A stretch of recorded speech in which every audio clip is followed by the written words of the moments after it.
book is about the struggles that Kenyans have been through from Pinyo Wacho, the world has spoken, the earth has spoken, from Dini Msambwa of Elijah Masinde to Mau Mau, when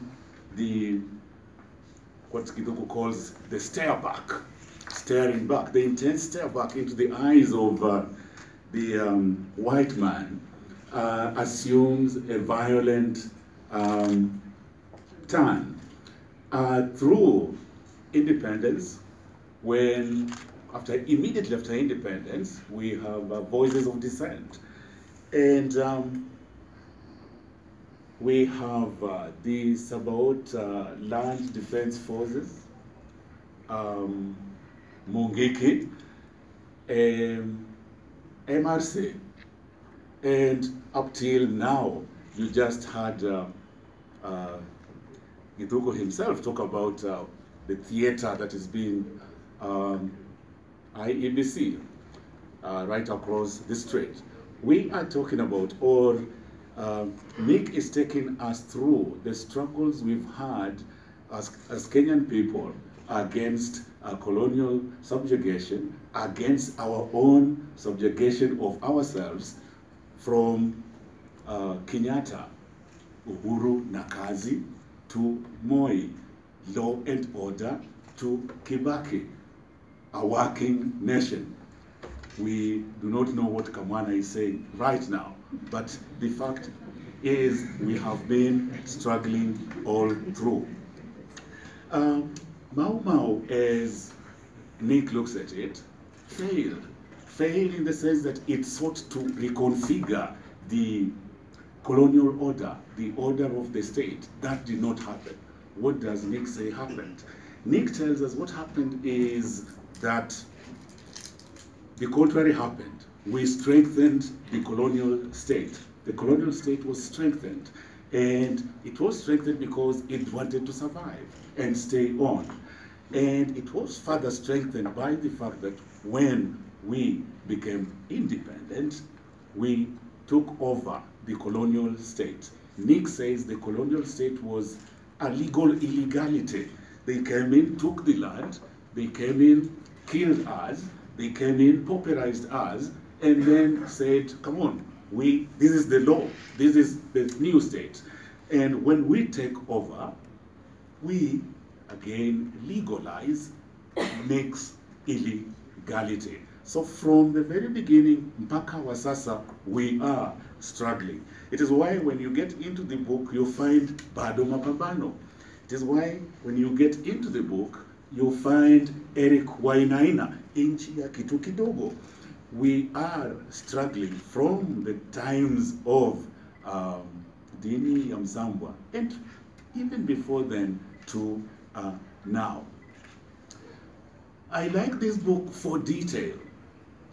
You haven't met this woman, but when you meet her, she is saying, even if they kill me, even if they kill my daughter, even if they kill my child, I'm not going back.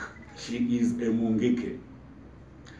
You are told after the military moved into Mount Elgon to deal with SDLF, what we were left with is a land of women. There were no men.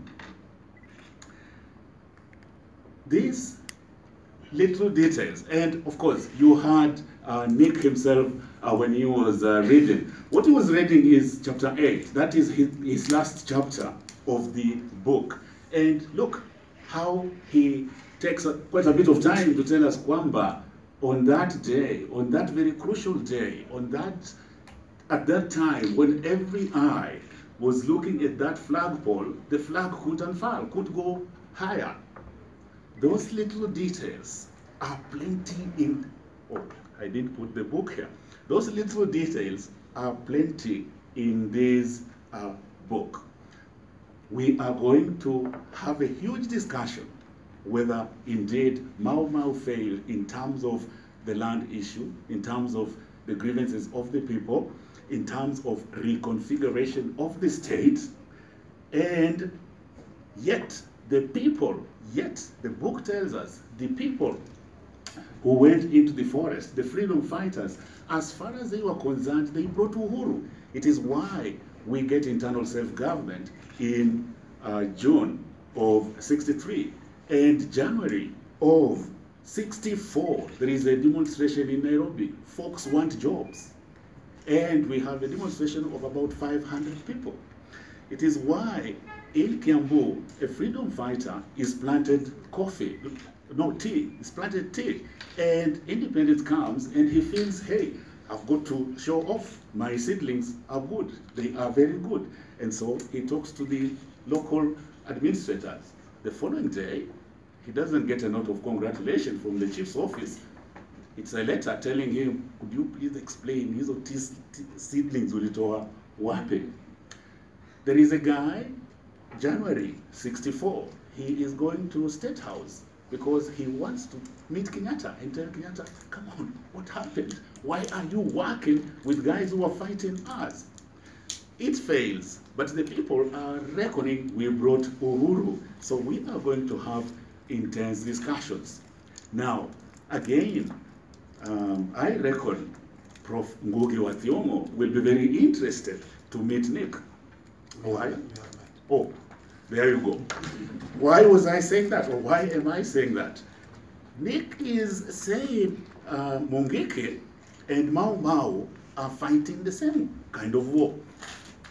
I will agree, because in terms of the struggles, we are fighting. But Ngugi will not have, come on, Mau Mau and Mungiki on the same pedestal. It will not happen. We are going to have a huge debate about that. I recall 1984. We had a huge, oh, thank you very much. We are going to have a huge debate, and I am lucky to have read this book, and I'm looking forward to reviewing it possibly this weekend, and I can't wait to contribute to this debate. Thank you very much.